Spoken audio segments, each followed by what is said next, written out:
Wise news, খবরের সত্যাসত্য 24 ঘন্টা।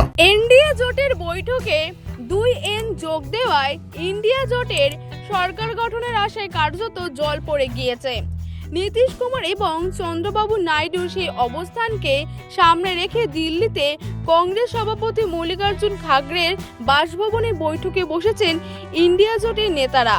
আছেন তৃণমূল কংগ্রেসের সর্বভারতীয় সাধারণ সম্পাদক অভিষেক বন্দ্যোপাধ্যায়। মমতা নিজে না গেলেও অভিষেককে সেই বৈঠকে পাঠিয়েছেন। ইন্ডিয়া জোটের বৈঠকের পরে কংগ্রেসের সভাপতি মল্লিকার্জুন খাড়গে বলেন, মোদীর নেতৃত্বাধীন বিজেপির ফ্যাসিবাদী সরকারের বিরুদ্ধে লড়াই চালিয়ে যাবে ইন্ডিয়া জোট।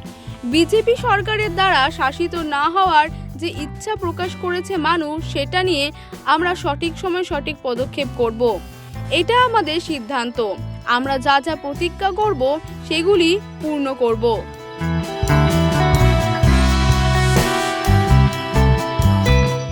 ইন্ডিয়ান ইউনিয়ন মুসলিম লীগের জাতীয় সাধারণ সম্পাদক পিকে কুনহালকুটি বলেন, ওদের পুরোপুরি সংখ্যাগরিষ্ঠতা নেই, সঠিক সময়ের জন্য অপেক্ষা করবে ইন্ডিয়া জোট।